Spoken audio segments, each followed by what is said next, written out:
रहा है, try again आ रहा है।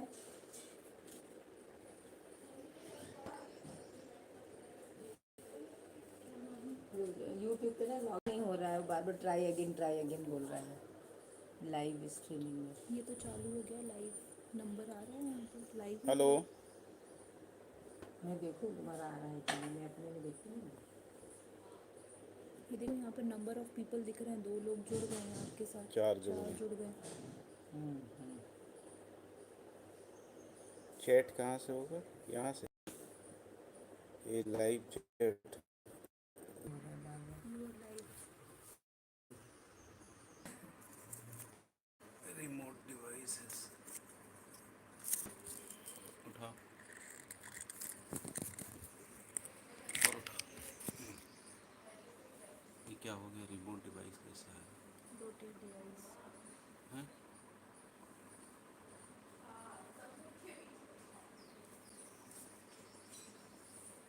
क्या हो गया? रोटेशन ऑन करना पड़ेगा।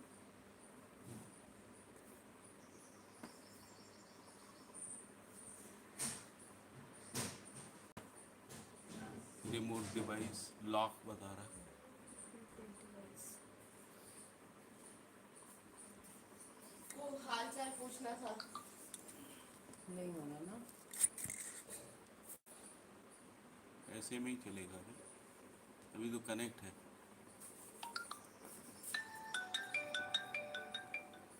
हाँ भैया, आवाज़ स्लो।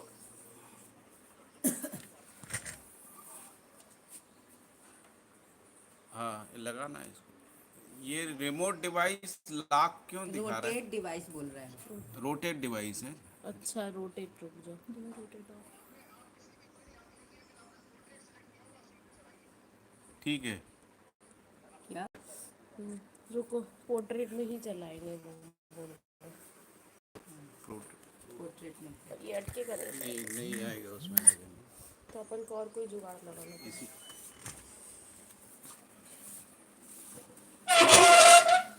कुछ रखो पास में कुछ इस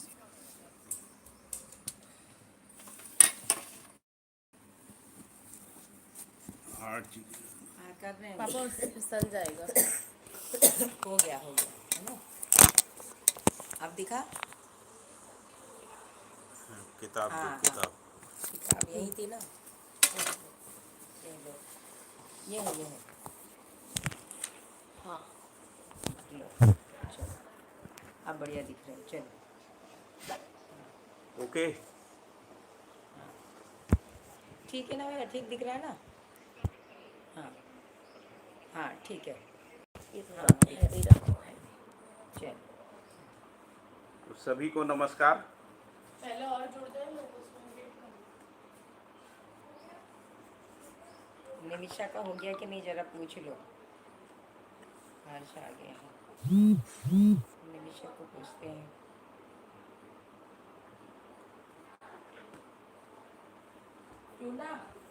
मानव व्यवहार दर्शन मध्यस्थ दर्शन भाग 1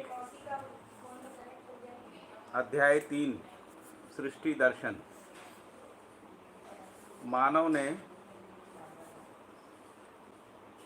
सृष्टि दर्शन करने की कामना व प्रयास किया है,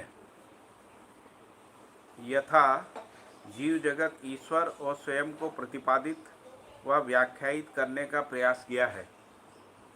तो इस पहले सूत्र में बाबा जी ये बता रहे हैं कि सृष्टि दर्शन की कामना और प्रयास जो है मानव जाति पहले से करती रही है, और जीव जगत ईश्वर और स्वयं को समझने का प्रयास परंपरा में देखने को मिलता है।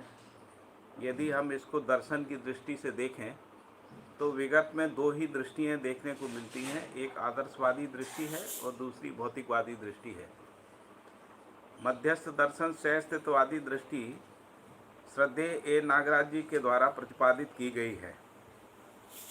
तो यहाँ पर जब ये कह रहे हैं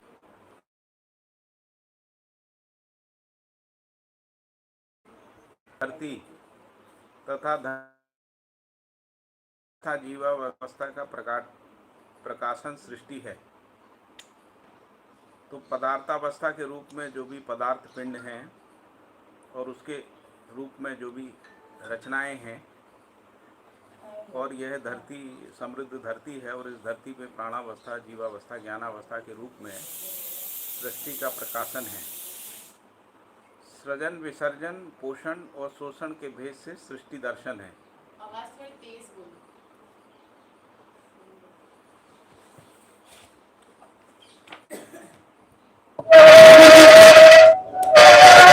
ईयरफोन्स लगा लो।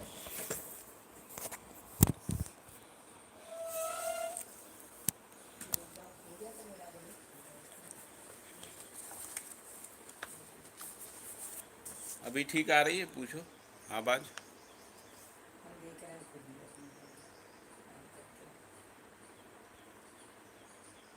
मैं एक बार फिर से शुरू कर रहा हूँ। अध्याय 3, सृष्टि दर्शन। मानव ने सृष्टि दर्शन की कामना व प्रयास किया है। यथा जीव जगत, ईश्वर और स्वयं को प्रतिपादित और व्याख्यायित करने का प्रयास किया है।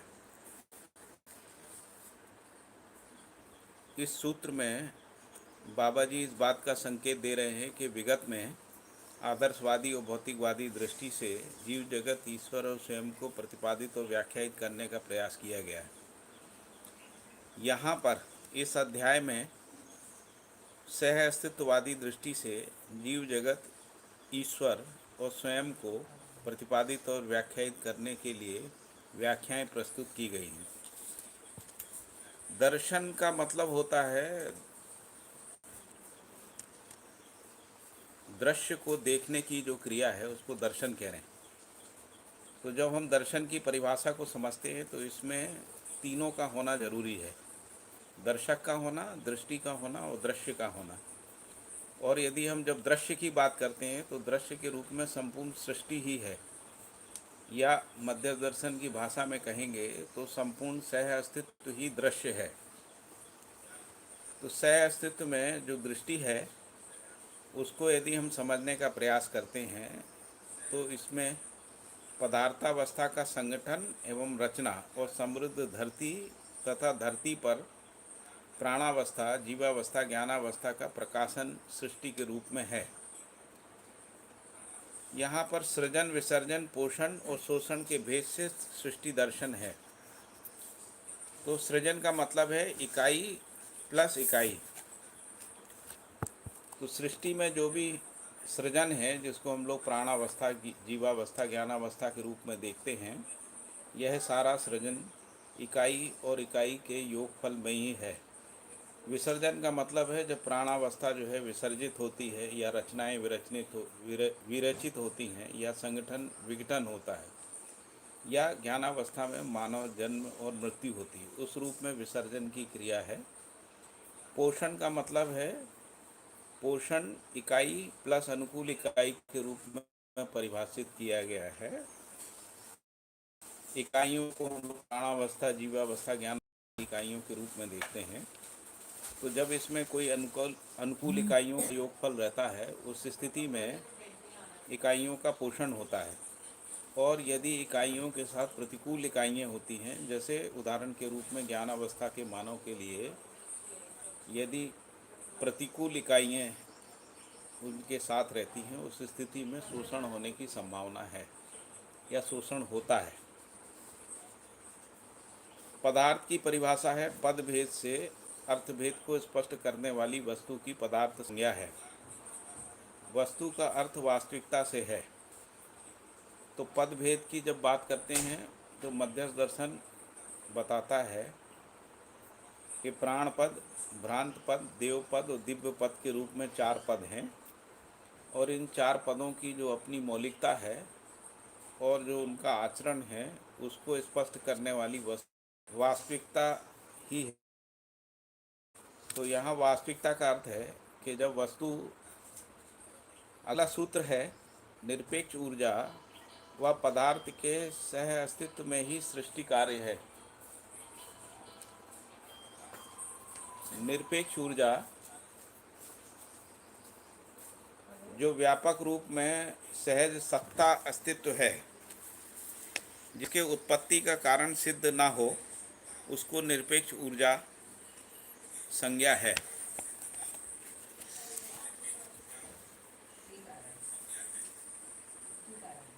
ठीक है।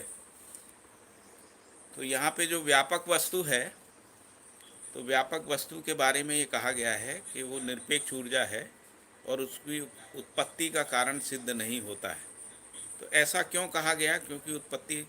क्योंकि विगत में ऐसा माना गया है कि निरपेक्ष ऊर्जा की उत्पत्ति का कारण जो है वो ब्रह्म है। इसीलिए यहाँ पर ये लिखा कि निरपेक्ष ऊर्जा व पदार्थों के सह अस्तित्व में ही सृष्टि कार्य है। तो निरपेक्ष ऊर्जा और पदार्थों के सह अस्तित्व में सृष्टि कार्य कहने का अर्थ इतना ही है क्योंकि सृष्टि कार्य में पदार्थों का होना अनिवार्य है।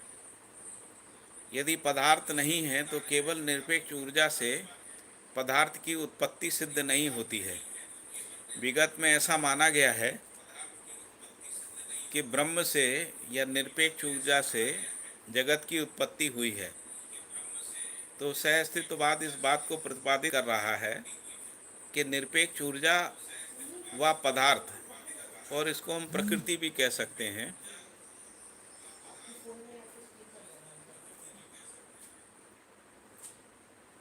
तो ये भी हम इसको कह सकते हैं कि निरपेक्ष ऊर्जा और प्रकृति के सह अस्तित्व में ही सृष्टि कार्य है। फिर अगला सूत्र ये कह रहा है कि निरपेक्ष ऊर्जा शून्य की स्थिति में सर्वत्र व्याप्त है और शून्य का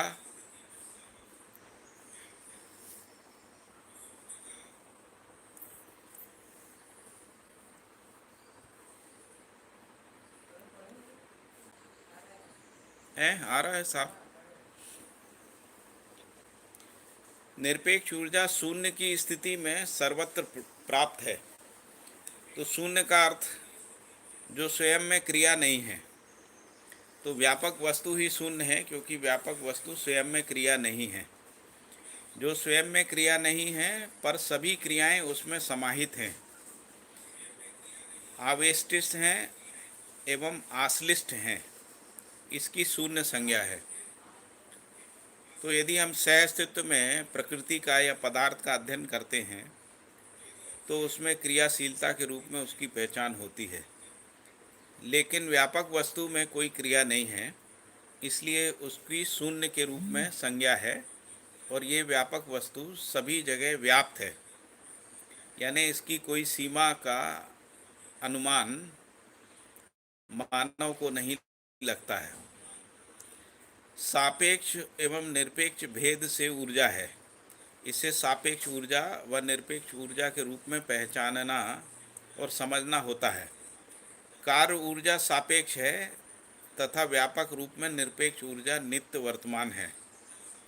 तो यहाँ कह रहे हैं कि ऊर्जा भी दो भेद में है, एक है निरपेक्ष ऊर्जा और दूसरी है कार्य ऊर्जा के रूप में सापेक्ष ऊर्जा।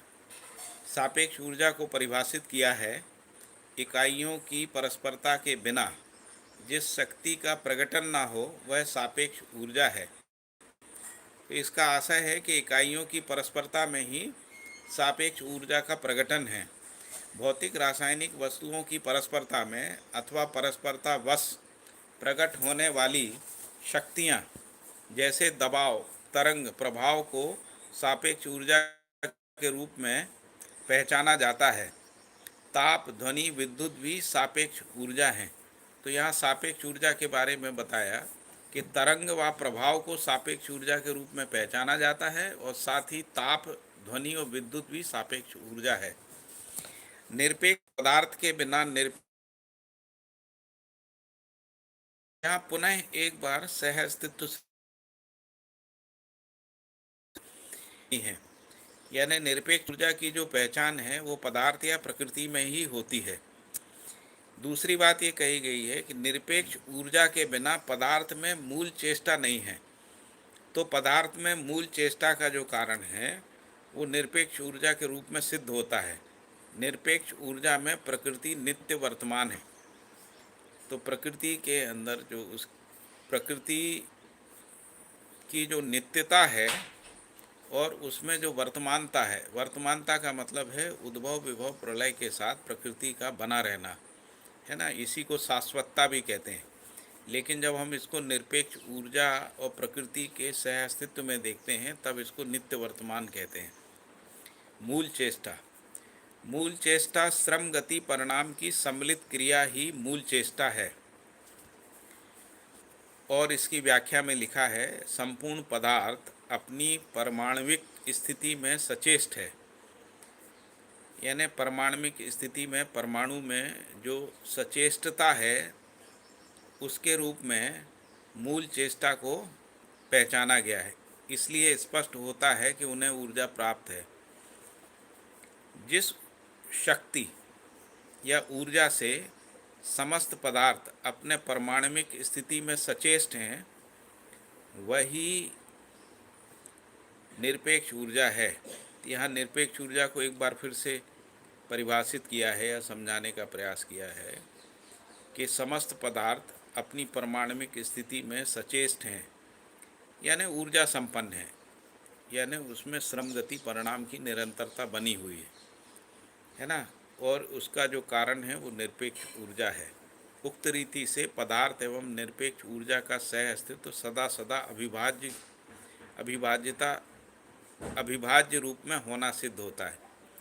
यानी ऊपर जो व्याख्या दी है उस व्याख्या के आधार पर पदार्थ और निरपेक्ष ऊर्जा का सह अस्तित्व सदा सदा अविभाज्य रूप में होना सिद्ध होता है।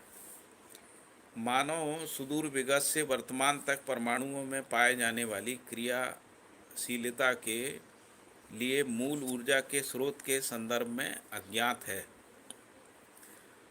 तो बाबा जी कह रहे हैं कि विगत इतिहास में सुदूर विगत से यानी बहुत हजारों साल से परमाणुओं में पाई जाने वाली क्रिया के लिए जो मूल ऊर्जा का स्रोत के संदर्भ में अज्ञात है।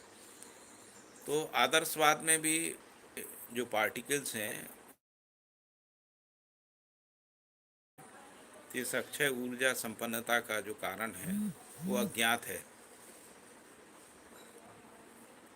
वैज्ञानिक लोग भी जैसे हेज़नबर्ग भी ये कहते रहे हैं कि परमाणुओं के पार्टिकल्स की ऊर्जा का स्रोत विज्ञान के लिए मिस्ट्री है। अतः यह सहअस्तित्व विधि से स्पष्ट हुआ। सहअस्तित्व विधि से क्या स्पष्ट हुआ कि सभी परमाणु व्यापक वस्तु में डूबे भीगे घिरे हुए हैं, यानी संपृक्त हैं। इसीलिए संपूर्ण पदार्थ को, परमाणुओं को और प्रकृति को निरपेक्ष ऊर्जा प्राप्त है। सत्ता रूपी ऊर्जा के अस्तित्व को निरपेक्ष ऊर्जा के रूप में स्वीकारा गया है, क्योंकि इसे हम परमाणु की क्रिया के मूल में पाते हैं। यह निरपेक्ष ऊर्जा सर्वत्र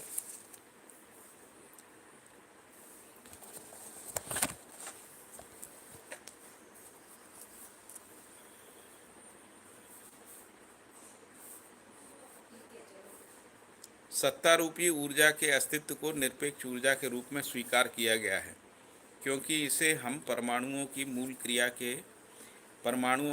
के मूल में पाते हैं। यह निरपेक्ष ऊर्जा सर्वत्र एक सी रहने के कारण इसे साम्य ऊर्जा कहते हैं। यह साम्य ऊर्जा संज्ञा है, क्योंकि निरपेक्ष ऊर्जा कहीं कम ज़्यादा नहीं होती है, ये समान रूप में होती है, इसलिए भी इसको साम्य ऊर्जा कहते हैं। सत्ता से रिक्त व मुक्त क्रिया सिद्ध नहीं होती है। तो जितनी भी क्रियाएं हैं वो सत्ता में ही हैं और सत्ता उसमें पारगामी है, इसलिए उससे रिक्त और मुक्त नहीं है। सत्ता ही व्यापक है, शून्य ही निरपेक्ष ऊर्जा है, शून्य ही सत्ता है। तो शून्य और सत्ता एक ही वस्तु के नाम है। यह एक ही वस्तु को शून्य और व्यापक और सत्ता और साम्य ऊर्जा, निरपेक्ष ऊर्जा के रूप में यहाँ प्रतिपादित किया गया है। निरपेक्ष ऊर्जा एवं पदार्थ में अंतर है। कितना अंतर है? तो निरपेक्ष ऊर्जा हर काल, स्थान व वस्तु में व्याप्त है। निरपेक्ष ऊर्जा ना हो ऐसा कोई भी स्थान व वस्तु प्राप्त या सिद्ध नहीं है, परंतु पदार्थ ना हो ऐसा स्थान है और ऐसा काल सिद्ध नहीं है।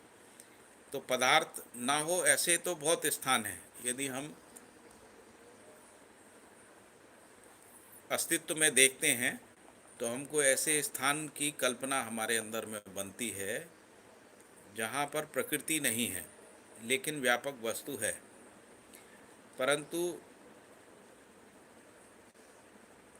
और ये भी देखने को मिलता है कि पदार्थ का प्रत्येक अंश ऊर्जामय है। यहाँ स्थान को दो तरीके से परिभाषित किया गया है, व्यापक वस्तु अथवा शून्य, क्योंकि एक एक वस्तु सत्ता में समाई है, इसलिए सत्ता ही प्रकृति के लिए स्थान है। दूसरी एक परिभाषा और दी गई है स्थान की, पदार्थ का विस्तार बराबर स्थान। तो पदार्थ का जितना विस्तार है वह भी स्थान के रूप में परिभाषित किया गया है। पदार्थ के संगठन तथा अवस्था भेद से ही पदार्थ की मात्रा एवं रूप की अवधियां हैं। पदार्थ के संगठन और अवस्था भेद, तो पदार्थ जो है संगठित होता है, जैसे परमाणु से अणु, अणु से रसायन, है ना, रसायन से प्राण कोशा, और दूसरा ऐसा संगठित होते हुए पदार्थ चार अवस्थाओं में है जिसको अवस्था भेद कह रहे हैं। तो पदार्थ की मात्रा, जैसे परमाणु के अंदर उसकी जो मात्रा है उसकी अंशों की संख्या के आधार पर है, एवं रूप, जैसे पदार्थावस्था एक रूप है, प्राणावस्था एक रूप है, की अवधियां हैं। समस्त पदार्थ ठोस, तरल, विरल के रूप में उपलब्ध है। इन अवस्थाओं में पदार्थ तात्विक, यौगिक एवं मिश्रण के रूप में प्राप्त हैं।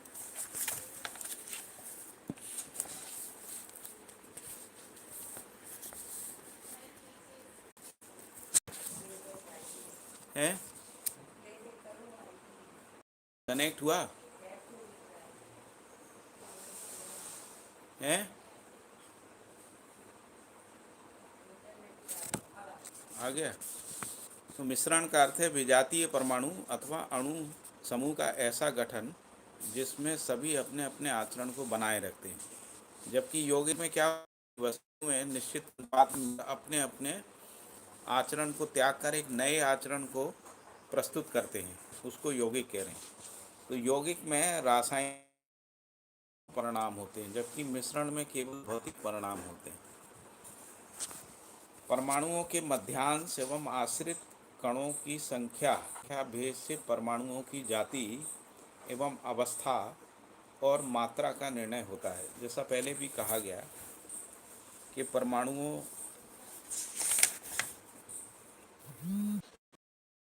से परमाणु की जातियां हैं।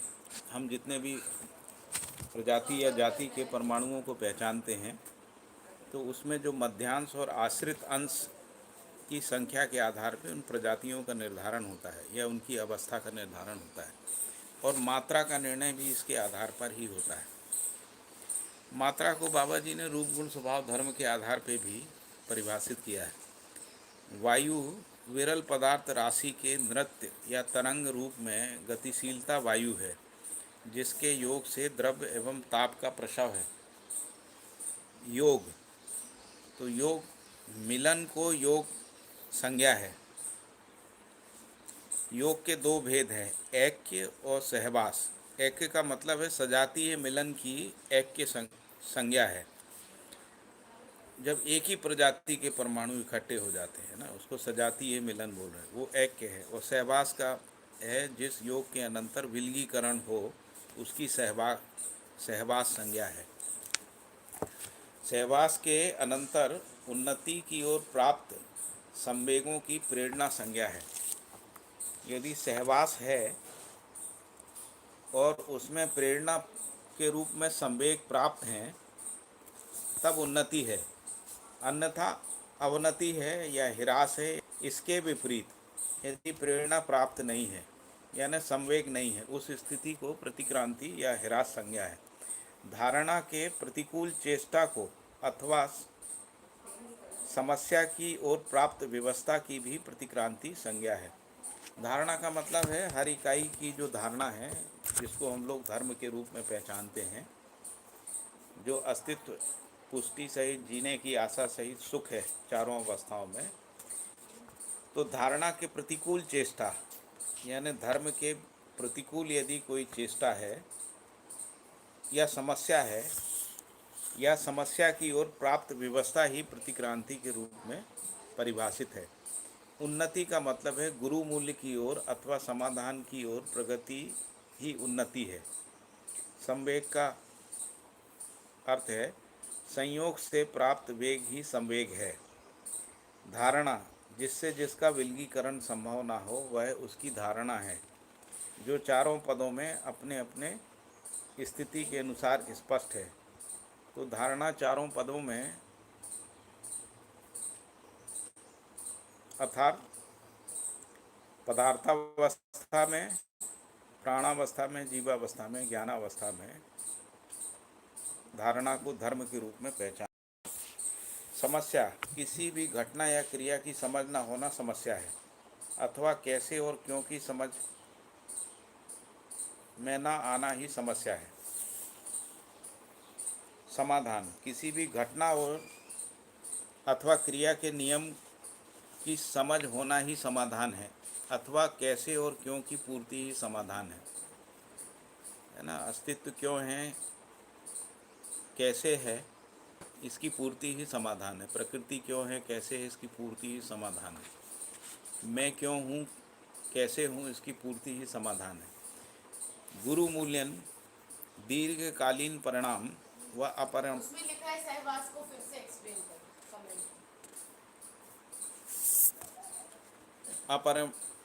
अपरिणामिता गुरु मूल्यन है। सहवास में ही प्रेरणा का प्रसव है। सहवास को ऐसा बताया है कि योग दो प्रकार के हैं ना, एक को सहवास, तो एक की संज्ञा है सजातीय मिलन की, एक की संज्ञा है, और सहवास का मतलब है साथ साथ रहने से है, साथ साथ होने से। तो जिस योग के अनंतर विलगीकरण संभव है ना, लेकिन उनका रहना होना साथ साथ हो, उसको सहवास है। जैसे परिवार एक सहवास की स्थिति है। परिवार के रूप में परिवार समूह भी एक सहवास की स्थिति है, और परिवार के रूप में समाज भी एक सहवास की स्थिति है। सहवास में ही प्रेरणा का प्रसव है, प्रेरणा का प्रसव होता है, जो न्याय के रूप में होता है, का ही अनुभव होता है। इसके विपरीत व्यवस्था को प्रतिक्रांति संज्ञा है। यदि हम सहवास पूर्वक नहीं रह पाते हैं, उसके विपरीत को व्यवस्था प्रतिक्रांति के रूप में समीक्षित किया गया है। प्रेरणावादी सहवास से उभय स्वीकृतियाँ और प्रतिक्रांतिवादी सहवास से उभय विकृतियाँ हैं। यदि न्याय के रूप में संबंध है तो उसमें उभय स्वीकृतियाँ हैं। यदि संबंधों की स्वीकृति परिवार में बनी रहती है और उसमें मूल्य निर्वाह न्याय के रूप में होता है, उसमें उभय स्वीकृतियाँ होती हैं। और यदि इसके विपरीत, यदि न्याय ना हो, अन्याय हो, है ना, या जीव चेतना हो और उसमें हमको साथ साथ रहना पड़े, उसमें प्रतिक्रांति है और उसमें उभय विकृतियाँ हैं। उभय स्वीकृतियों को परिभाषित किया है गुरु मूल्यन अथवा दीर्घ परिणाम या अपरिणामिता के रूप में उभय स्वीकृतियाँ हैं। उभय विकृतियों का मतलब है अवमूल्यन की ओर द्रुत परिणाम या ह्रास या समस्या की ओर द्रुत परिणाम। उभय विकृतियों को प्रिय हित लाभ की दृष्टि में देखा जा सकता है ना। उभय विकृतियों को जो 5 संग्रह आदि जो प्रवृत्तियाँ हैं, उसमें उभय विकृतियों को स्पष्ट किया गया है। आगे के अध्याय में इसमें काफ़ी विस्तार से बात की गई है। सहवास ही सृष्टि का मूल कारण है। यदि सृष्टि में जो रचना है, यदि उसके मूल कारण को पहचानते हैं तो वो सहवास है। सहवास अस्तित्व में अभिव्यक्त है। क्यों अभिव्यक्त है? क्योंकि अस्तित्व नित्य वर्तमान व नित्य प्रभावी है। तो क्योंकि सह अस्तित्व नित्य वर्तमान एवं नित्य प्रभावी है, इसी कारण सृष्टि रचना जो है वो सहवास पूर्वक है। संसार में अथवा अनंत संसार में ऐसी कोई इकाई नहीं है जो उत्थान या पतन की ओर गतित ना हो, क्योंकि गति रहित कोई इकाई नहीं है। अतः अनंत के लिए मात्र 2 ही गति हैं, जिनको ह्रास और विकास या उत्थान और पतन के रूप में पहचाना जाता है। ठोस पदार्थ राशि के नृत्य या तरंग, ठोस पदार्थ राशि के नृत्य या तरंग मिश्रण एवं यौगिक विधियों से समस्त रस और उपरस को पैदा करते हैं और इन्हीं रस और उपरस से क्रमशः प्राण कोशाएं जो हैं उनका प्रकटन होता है। पदार्थावस्था की राशि का वर्गीकरण 4 जाति में है: मृद, पाषाण, मणि और धातु। मृद अथवा मट्टी उर्वरा और अनुर्वरा के भेद से है। उर्वरा का मतलब है ऐसी मिट्टी जो बीज को पाकर अनेक बीज को तैयार करने की क्षमता से संपन्न होती है, उसको उर्वरा कहते हैं। इसके विपरीत जो मट्टी है जिसमें बीज अनेक बीजों में नहीं बदलते हैं, है ना, इसके विपरीत गुण स्वभाव वाली मट्टी को अनुर्वरा कहते हैं, है ना। पाषाण का वर्गीकरण कठोर एवं अकठोर भेद से है। कठोर का मतलब है अधिक भार सहने वाले पाषाण की कठोर संज्ञा है। अकठोर का मतलब है कम भार सहने वाले की अकठोर संज्ञा है। इसके बाद मणि को परिभाषित किया है कि मणि 2 प्रकार की हैं, एक है किरण श्रावी और दूसरी है किरण ग्राही। किरण का परिभाषा किया है तप्त बिंब का प्रतिबिंबन अपारदर्शक वस्तु पर होना ही किरण है। तप्त बिंब का प्रतिबिंबन अपारदर्शक वस्तु पर होना ही किरण है।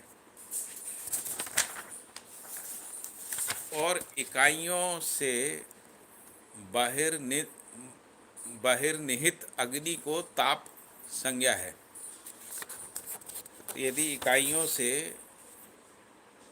जो बाहर निहित किरण श्रावी और ग्रहण करने वाली को किरण ग्राही, तो यदि किरण को प्रसारित करती है यानी अपने से बाहर निकालती है और अपने में समा लेती है, ये 2 स्थितियां हैं, तो उसके भेद के आधार पर मणियों को किरण श्रावी और किरण ग्राही संज्ञा कहा गया। फिर अपारदर्शक एवं अपारदर्शक भेद से विकिरण और किरण क्रिया में रत है। तो यहाँ पर फिर किरण और विकिरण के रूप में भेद किया गया है जो पारदर्शक व अपारदर्शक के रूप में है। विकिरण किसी इकाई में अंतर्निहित अग्नि के प्रभाव से प्राप्त प्रसारण को विकिरण संज्ञा है। विकिरण का परिभाषा एक बार फिर से पढ़ रहा हूँ। किसी इकाई में अंतर्निहित अग्नि के प्रभाव से प्राप्त प्रसारण को विकिरण संज्ञा है। रश्मि तप्त बिंब या प्रकाश के प्रतिबिंब अनुबिंब प्रत्यानुबिंब क्रिया की रश्मि संज्ञा है। तो जो तप्त बिंब है, तप्त बिंब का जो परिवर्तन प्रतिबिंब है, प्रतिबिंब का पुनः प्रतिबिंब है जिसको अनुबिंब कह रहे हैं, अनुबिंब का पुनः प्रतिबिंब है जिसको प्रत्यानुबिंब क्रिया के रूप में। तो इस रूप में जो प्रतिबिंबन की क्रिया का बना रहना ही रश्मि के रूप में परिभाषित किया गया है। प्रकाश इकाई के प्रतिबिंबन की प्रकाश संज्ञा है। विकिरण एवं किरण भेद से शोषण एवं पोषण में रत है। तो विकिरण और किरण माध्यम भेद से शोषण या पोषण में रत है। प्राकृतिक विधि से पोषण स्पष्ट हुआ है। यदि विकिरण का भी प्राकृतिक विधि से पोषण सिद्ध हुआ है, लेकिन विकिरण का जो मानव के द्वारा प्रयोग किया गया है उसमें शोषण सिद्ध हुआ है। भ्रमित मानव के द्वारा विकिरणीय पदार्थ से शोषण सिद्ध हो चुका है। इसी कारण ऐसा भी कहा जा रहा है कि जो पृथ्वी में ग्लोबल वार्मिंग है उसमें एक बड़ा कारण जो है विकिरण, जो परमाणु के परीक्षण है, परमाणुओं के परीक्षण के कारण, जो भूमिगत परीक्षण है उसके कारण जो है बाहर ऊष्मा ग्लोबल वार्मिंग के रूप में देखने को मिलती है। पदार्थ राशि के संगठित पिंड की ग्रह गोल संज्ञा है। जिसके सभी ओर आकाश है। तो जैसे हम पृथ्वी से ऊपर आकाश में देखते हैं, तो जितने भी ग्रह गोल हमको पहचानने में आते हैं पदार्थ राशि के संगठित पिंड के रूप में, और उनके चारों ओर जो है वो आकाश दिखता है। तो पदार्थ राशि के संगठित पिंड की ग्रह गोल संज्ञा है, और उसके सभी ओर आकाश है। प्रत्येक ग्रह आकाश में शून्याकर्षण की स्थिति में है। ऐसी हर इकाई अर्थात ग्रह गोल आकाश में अपनी गति के अनुसार स्थिति हैं। तो यदि हम आकाश में देखते हैं तो जितने भी ग्रह गोल हैं वो सब शून्याकर्षण की स्थिति में हैं।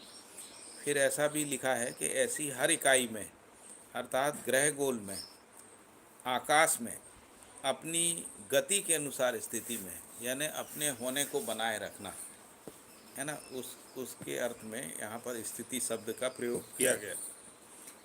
इकाइयाँ धनाकर्षण की स्थिति में किसी की ओर आकर्षित तथा ऋणाकर्षण की स्थिति में किसी को आकर्षित करती हैं तथा शून्याकर्षण की स्थिति में स्वतंत्र हैं। तो इकाइयों में जो धनाकर्षण और ऋणाकर्षण है उसको और शून्याकर्षण की स्थिति में स्वतंत्रता को यहाँ पर स्पष्ट किया गया है। भार के बारे में बताया है कि भार आकर्षण से है, आकर्षण परस्परता से है, और परस्परता लघुता एवं गुरुता से है। लघुत्व एवं गुरुत्व रचना एवं सापेक्ष ऊर्जाओं से है। रचना एवं सापेक्ष ऊर्जाएं क्रिया से हैं, और क्रिया पदार्थ से तथा पदार्थ का ह्रास और विकास सापेक्ष ऊर्जा के सदुपयोग और दुरुपयोग से सापेक्षित है। इसमें पूछा है अंतर्निहित और बहिर्निहित जो अग्नि है उसको और पृथ्वी का अनुबिंब जो है वो चंद्रमा में पड़ता है। तो इस तरह क्रमशः हर इकाइयाँ क्रमशः प्रतिबिंबित रहती हैं, और जो प्रतिबिंब होता है उसका भी पुनः प्रतिबिंब बनता है जिसको अनुबिंब कह रहे हैं।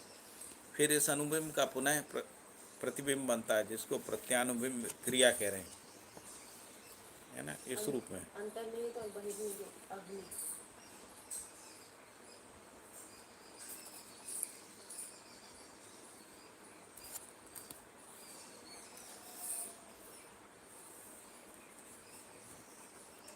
समस्त पदार्थ निरपेक्ष में संप्रक्त व समाहित है तथा संपूर्ण सृष्टि की स्थिति तथा गति निरपेक्ष ऊर्जा में है। समस्त पदार्थ निरपेक्ष ऊर्जा में संप्रक्त व समाहित है। इसमें लिखा है प्रत्येक ग्रह शून्याकर्षण में कैसे है ये समझा दीजिए। इसका मतलब है कि आकर्षण है ही रिजल्टेंट जीरो है, ऐसा कुछ। प्रत्येक ग्रह शून्याकर्षण में कैसे है। हाँ, मुझे लगता है कि इन सब प्रश्नों के उत्तर जो है ना वो लिख के देना पड़ेंगे, है ना, बाद में बोला प्रश्न, क्योंकि प्रश्नों के जो उत्तर है ना अभी यहाँ पर तत्काल दिए जाना संभव नहीं है।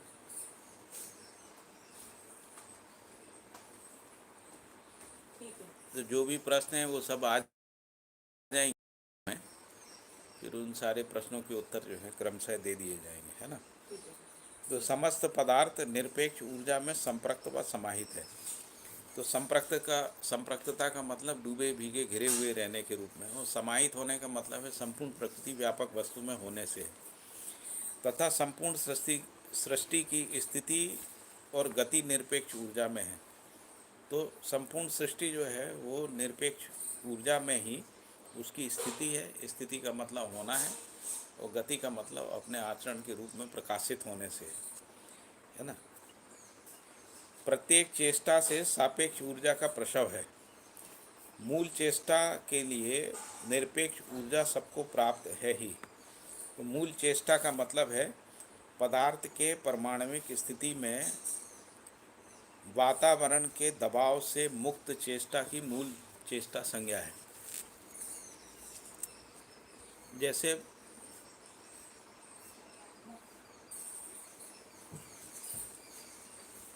यदि इसको जीवन में समझते हैं तो जीवन में जो जीवनकृत वातावरण है उसके प्रभाव से आत्मा मुक्त रहती है ना। आत्मा की जो क्रिया है जिसको हम लोग मध्यस्थ क्रिया कहते हैं वही मूल चेष्टा है जिसके कारण से जीवन संयमित नियमित होता है।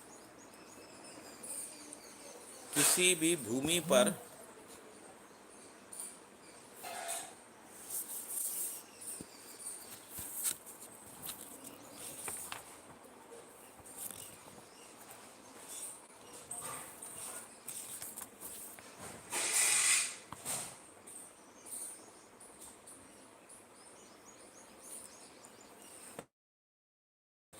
श्रम गति परिणाम को इस प्रकार से समझा जा सकता है कि हर इकाई में बल संपन्नता के रूप में हम श्रम को पहचान सकते हैं। तो जैसे पदार्थावस्था है उसमें श्रम रहता है जिसके कारण से उसमें क्रियाशीलता है। क्रियाशीलता के रूप में गति है, इसलिए पदार्थावस्था गतिपूर्वक प्राणावस्था तक विकास क्रम में स्थित होती है। तो इसलिए पदार्थावस्था श्रम पूर्वक है ना। पदार्थावस्था में जो श्रम है उसके कारण से जो गति है वो प्राणावस्था के रूप में है। प्राणावस्था अपने आप में परिणाम है। इसी तरीके से प्राणावस्था में भी श्रम है। तो प्राणावस्था में जो श्रम है उसकी जो गति है वो जीवावस्था है। जीवावस्था अपने आप में परिणाम है। हर परिणाम में पुनः श्रम होता है और वो जो पुनः श्रम है जीवावस्था में पुनः श्रम है उसके कारण से ज्ञानावस्था है। दिव्य मानव में या दिव्य चेतना में अपरिणामिता है, यानी जागृति की निरंतरता के रूप में बनी रहती है, इसलिए श्रम से मुक्ति है ना। तो प्रकृति की सभी इकाइयों में श्रम गति परिणाम की निरंतरता को देखा जाता है। तो कई बार इसी को मैं से के लिए भी बोलते हैं, है ना। तो श्रम में से का मतलब गति है और हर गति किसी न किसी परिणाम तक पहुंचती है। इस अर्थ में श्रम गति परिणाम को परिभाषित किया गया है। एक बार फिर से मैं मूल चेष्टा की परिभाषा पढ़ रहा हूँ। पदार्थ के परमाणुविक स्थिति में वातावरण के दबाव से मुक्त चेष्टा की मूल चेष्टा संज्ञा है। इसको मैंने जीवन के उदाहरण से समझाने का प्रयास किया कि जागृत जीवन में जो आत्मा के अंदर जो चेष्टा है वो मूल चेष्टा के रूप में रहती है और वो जीवनकृत वातावरण से अप्रभावित रहती है। इसीलिए आत्मा के बारे में ये भी कहा कि वह सम और विषम के प्रभाव से मुक्त रहती है। आत्मा ही एक ऐसी क्रिया है जीवन में जो सम और विषम के प्रभाव से मुक्त रहती है। किसी भी भूमि पर पूर्ण सृष्टि तभी संभव है जब वह अपने में आवश्यक संपूर्ण रस, उपरस एवं वायु से समृद्ध हो जाए, जैसा इस पृथ्वी पर हुआ। इस प्रकार से इस असीम अवकाश में अनंत भूमि अपनी प्रगति के अनुसार पूर्ण विकसित, अर्ध विकसित, अल्प विकसित और अविकसित अवस्था में है। यानी यदि हम प्रगति के अनुसार देखें या विकास के अनुसार देखें तो पूर्ण विकसित, अर्ध विकसित, अल्प विकसित और अविकसित अवस्था में है। रस उपरस का प्रमाण रासायनिक क्रिया और वैभव के रूप में है। अविकसित सृष्टि पदार्थावस्था की सृष्टि है। समस्त मृद, पाषाण, मणि एवं धातु की गणना अविकसित सृष्टि में है। अल्प विकसित सृष्टि प्राणावस्था की सृष्टि है। समस्त वनस्पति प्राणावस्था की सृष्टि में सम्मिलित हैं। अर्ध विकसित सृष्टि जो जीवावस्था की सृष्टि है। मानवेतर, अंडज और पिंडज सृष्टि की गणना जीवावस्था में है। ज्ञानावस्था में शरीर रचना पूर्ण विकसित सृष्टि है। यह स्पष्ट हो जाना आवश्यक है कि अल्प विकसित सृष्टि में अविकसित सृष्टि और अर्ध विकसित सृष्टि में अल्प विकसित और अविकसित सृष्टि तथा पूर्ण विकसित सृष्टि में अर्ध विकसित, अल्प विकसित और अविकसित सृष्टि समाहित है ही, क्योंकि गुरु मूल्य में लघु मूल्य समाया है। फलतः उच्च कोटि की सृष्टि में निम्न कोटि की सृष्टि के गुण, स्वभाव और धर्म विलय रहते हैं। जैसे प्राणावस्था में पदार्थावस्था के गुण, स्वभाव, धर्म विलय रहते हैं, इसीलिए प्राणावस्था का जो धर्म है वो अस्तित्व सहित पुष्टि है। ऐसे ही जीवावस्था में प्राणावस्था के गुण और धर्म, पदार्थावस्था के गुण और धर्म समाहित रहते हैं या विलय रहते हैं, है ना। इसीलिए जो जीवावस्था का जो धर्म है वो अस्तित्व पुष्टि सहित जीने की आशा है। इसी तरीके से गुण है। गुण का परिभाषा है सापेक्ष शक्तियों की गुण संज्ञा है। गुण को सम विषम और मध्यस्थ के रूप में पहचाना जाता है। यही प्रभाव भी है, तो गुण को प्रभाव के रूप में भी पहचानते हैं। एक से अधिक एकत्र होने पर जो प्रभाव उत्पन्न होता है उसकी गुण संज्ञा है।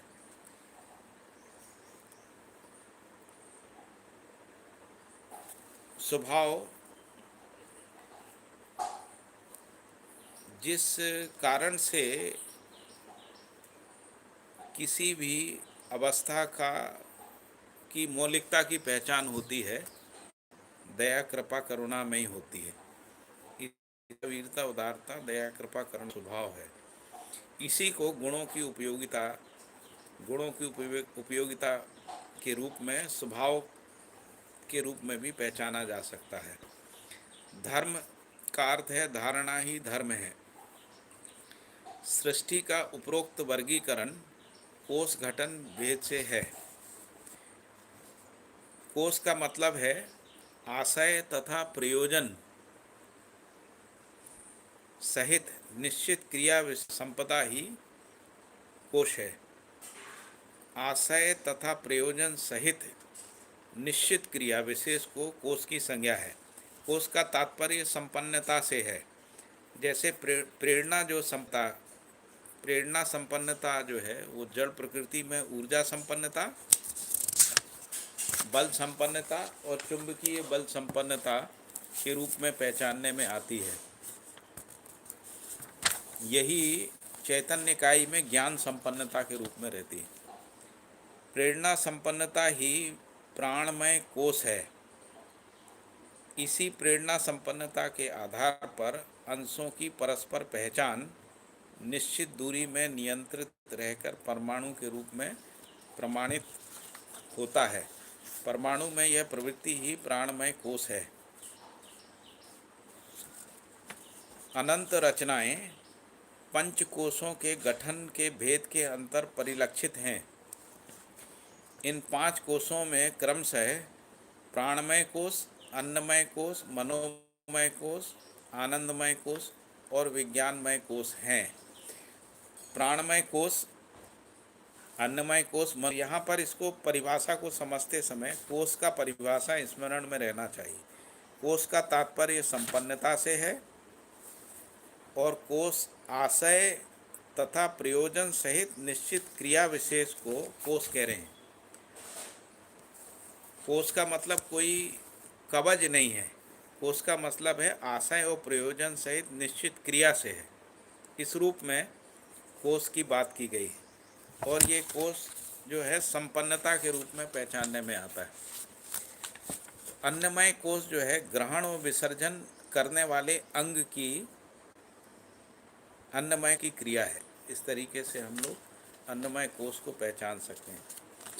प्राणावस्था में प्रेरणा को स्वीकार अथवा अस्वीकार करने वाले अंग प्राणमय कोश यानी प्रेरणा को स्वीकार अथवा अस्वीकार करने वाले अंग की प्राणमय कोश संज्ञा है।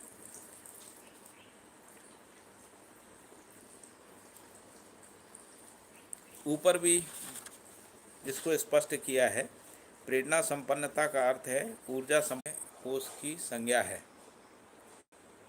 आनंदमय कोश सुख व दुख को व्यक्त करने वाले अंग की आनंदमय कोश संज्ञा है। विज्ञानमय कोश विशेष ज्ञान को ग्रहण करने वाले अंग की विज्ञानमय कोश संज्ञा है। तो मानव में जो विज्ञानमय कोश है वही ज्ञान, विवेक और विज्ञान के रूप में रहता है। कोश प्रकाशन भेद से सृष्टि में अवस्था भेद पाया जाता है। ये जो कोष प्रकाशन का जो भेद है उसी के को मिलता है। यानी ग्रहण विसर्जन है को स्वीकार करने की प्रवृत्ति है। इस आधार पर पदार्थावस्था की सृष्टि में अन्नमय कोष और प्राणमय कोष का प्रकाशन है। इन दोनों कोषों की क्रियाएं समस्त पदार्थावस्था के मूल रूप परमाणु में पाई जाती हैं। प्रत्येक परमाणु सचेष्ट है, इसलिए उसमें प्रेरणा पाने वाला अंग सिद्ध है। इसके साथ ही परमाणु ह्रास एवं विकास से मुक्त नहीं है, जो कि ग्रहण विसर्जन का ही प्रतिफल है। अन्य पदार्थ में अन्नमय कोष भी सिद्ध हुआ है। अन्नमय कोष की क्रिया भी चेष्टा का ही फल है, अर्थात प्राणमय कोष के चेष्टित होने का फल ही है अन्नमय कोष की क्रिया भी संपादित होती है। अतः यह सिद्ध हुआ कि अन्नमय कोष प्राणमय कोष का अविभाज्य संबंध है। अन्नमय कोष की क्रिया भी चेष्टा का ही फल है, अर्थात प्राणमय कोष के चेष्टित होने का फल ही है कि अन्नमय कोष की क्रिया भी संपादित होती है। अतः यह सिद्ध हुआ अन्नमय कोष और प्राणमय कोष का अविभाज्य संबंध है। प्राणावस्था की सृष्टि में 3 कोषों का प्रकाशन है, जो अन्नमय कोष, प्राणमय कोष और मनोमय कोष के रूप में है। वनस्पति में पदार्थावस्था की सृष्टि की अपेक्षा चयनवादी क्रिया विशेष है, जो मनोमय कोष की क्रिया है। इससे यह स्पष्ट होता है कि एक ही भूमि पर स्थित विभिन्न वनस्पतियाँ अपनी अपनी आवश्यकता अनुसार अपने अपने आवश्यकीय तत्वों एवं रसों को ग्रहण करते हुए पुष्टि होते देखा जाता है, जिसको मनोमय कोष की क्रिया कहा जा रहा है। जीवावस्था व भ्रमित ज्ञानावस्था में 4 कोषों की क्रिया है। यह हैं अन्नमय कोष, प्राणमय कोष, मनोमय कोष और आनंदमय कोष। इनमें से 3 कोष तो जीवावस्था के शरीर में रहते हैं, और ये चारों कोष जो हैं वो जीवावस्था शरीर को चलाने वाला जो जीवन है उसमें ये चारों कोष पहचानने में आते हैं, जिनको हम अन्नमय कोष, प्राणमय कोष, मनोमय कोष और आनंदमय कोष के रूप में पहचान सकते हैं। आनंदमय कोष का विकास ही चैतन्यता का कारण है तथा इसी चैतन्यता के कारण जीवावस्था में सुख व दुख का प्रकाशन है। इसके कारण ही जीवावस्था की इकाइयों में आहार, निद्रा, भय, मैथुन का सेवन करने का अधिकार है। जागृत मानव में 5 कोषों का प्रकाशन है। इन 5 कोषों की क्रियाशीलता व अभिव्यक्ति मानव में है। अन्नमय कोष, प्राणमय कोष, मनोमय कोष, आनंदमय कोष और विज्ञानमय कोष हैं। विज्ञानमय कोष का जागृत होना ज्ञान, विवेक और विज्ञान के रूप में विशेष ज्ञान का कारण है। विवेक और विज्ञान के द्वारा ही दुख के कारण और निवारण की समझ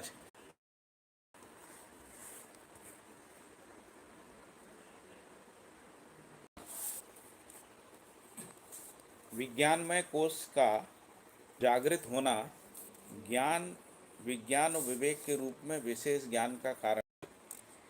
विवेक और विज्ञान द्वारा ही के कारण और निवारण की समझ मानव में विकसित होती है, जिससे ही सुख, शांति, संतोष, आनंद की अनुभूति है।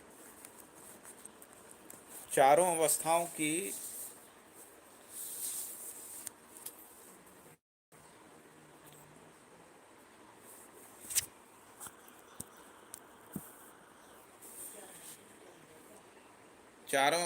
की सृष्टि अपनी विशेषता एवं विशिष्टताएं रूप, गुण, स्वभाव, धर्म से संबंधित हैं। रूप का परिभाषा है, चारों अवस्थाओं की सृष्टि में रूप का निर्धारण आकार, आयतन और घनता के भेद से है। गुण चारों अवस्थाओं में गुण सम, विषम, मध्यस्थ के भेद से है। सापेक्ष शक्तियों की गुण संज्ञा है तथा एक से अधिक एकत्र होने पर जो प्रभाव उत्पन्न होता है उसकी गुण संज्ञा है। श्रम सम की परिभाषा है, सृजन क्रिया में सहायक गुण को सम संज्ञा है, विसर्जन क्रिया में सहायक गुण को विषम संज्ञा है। विभव, विभव यानी बने रहने, विभव क्रिया में सहायक गुण को मध्यस्थ संज्ञा है। यह तीनों सृजन, विसर्जन और विभव की क्रिया ऊर्जामय है। स्वभाव, पदार्थ में संगठन विघटन तथा विघटन संगठन क्रियाएं व उसकी निरंतरता के रूप में पदार्थावस्था में स्वभाव है। प्राणावस्था में सारक मारक, मारक सारक क्रिया की निरंतरता के रूप में स्वभाव है। जीवावस्था पदार्था कृपा करुणा स्वभाव है। धर्म, पदार्थावस्था में अस्तित्व धर्म है, प्राणावस्था में अस्तित्व सहित पुष्टि धर्म है, जीवावस्था में अस्तित्व सुख। सृष्टि में निम्न कोटि की सृष्टि समाहित रहती है। यानी संगठन व विघटन, संगठन विघटन की क्रिया, संगठन विघटन और विघटन संगठन पदार्थावस्था की सभी क्रियाएं सहित सप्राण निष्प्राण आरोह अथवा अवरोह क्रिया में अवस्थित होकर अथवा सारक मारक स्वभाव सहित क्रिया में अभिव्यक्त हैं। प्राणावस्था की समस्त प्राण निष्प्राण आरोह अवरोह क्रिया में अवस्थित होकर अथवा सारी सृष्टि निम्न कोटि की सृष्टि में समाहित रहती है। उसका एक उदाहरण यह मतलब है, प्राण शोषक बनना में पदावस्था तथा प्राणावस्था की क्रियाएं समाहित हैं। यही उद्भव विभव प्रलय के रूप में स्पष्ट है। जीवावस्था में जीवन आहार निद्रा भय मैथुन युक्त विषयों में आसक्त हो क्रूर है। ज्ञानावस्था की सृष्टि को क्रूर है, ज्ञानावस्था की सृष्टि को ऊपर बढ़ा वितृष्णा और प्रयोग का व मानवीय जो दृष्टि है, जिनको हम लोग न्याय धर्म सत्य बोल रहे हैं, अमानवीय दृष्टि का मतलब प्रिय हित लाभ है। ज्ञानावस्था की इकाइयों को ऊपर वर्णित तीनों अवस्थाओं की क्रिया स्वभाव विषय और दृष्टि सहित वित्तेष्णा पुत्तेष्णा लोकेष्णा से युक्त व्यवहार करते हुए धीरता वीरता और प्रयोग की पूर्णता व अपूर्णता के आधार पर ही मानवीय और अमानवीय दृष्टि है। धीरता की धीरता संज्ञा है। वीरता दूसरों को न्याय उपलब्ध कराने में अपने बौद्धिक एवं भौतिक शक्तियों को नियोजित करने की प्रवृत्ति वीरता है। उदारता अपनी सुख सुविधा को अर्थात तन मन धन को प्रसन्नता पूर्वक दूसरों के लिए उपयोगिता सदुपयोगिता विधि से नियोजित करने की प्रवृत्ति उदारता है। ज्ञान विवेक विज्ञान के अध्ययन एवं प्रयोग क्रम में ही मानव भ्रांत और निर्भ्रांत स्थिति में स्पष्ट होता है। ज्ञान विवेक और विज्ञान के अध्ययन एवं पूर्वक जीता है, उस स्थिति में ही मानव भ्रांत और निर्भ्रांत स्थिति में स्पष्ट होता है। सृष्टि में क्रिया अनंत है एवं व्यापक सत्ता में संपूर्ण सृष्टि संप्रक्त है, अर्थात प्रेरित है। प्रेरित होने के फलस्वरूप ही समस्त पदार्थ श्रम में रत है। श्रम ह्रास एवं विकास सिद्ध नहीं होता है। तो क्रिया पदार्थावस्था प्लस और श्रम, पदार्थावस्था प्लस श्रम बराबर प्राणावस्था, प्राणावस्था प्लस श्रम बराबर जीवावस्था, जीवा श्रम बराबर विश्राम अर्थात सह अस्तित्व में अनुभूति। श्रम उन्नत या विकास क्रम जो कि भौतिक रासायनिक वस्तुओं के रूप में है। विकास चैतन्य पद अथवा जीवन पद के रूप में अध्ययन सुलभ है। ऐसे जीवन जागृति क्रम जागृति के रूप में अध्ययन बोध व अनुभव गम्य है। ही विश्राम की तृषा है, क्योंकि ज्ञानावस्था में समस्त श्रम विश्राम सहज गंतव्य यथा स्थिति और उसकी निरंतरता के लिए है। उन्होंने वो मेरे साथ उस पठन में भागीदारी की, इसके लिए मैं आप सबका बहुत बहुत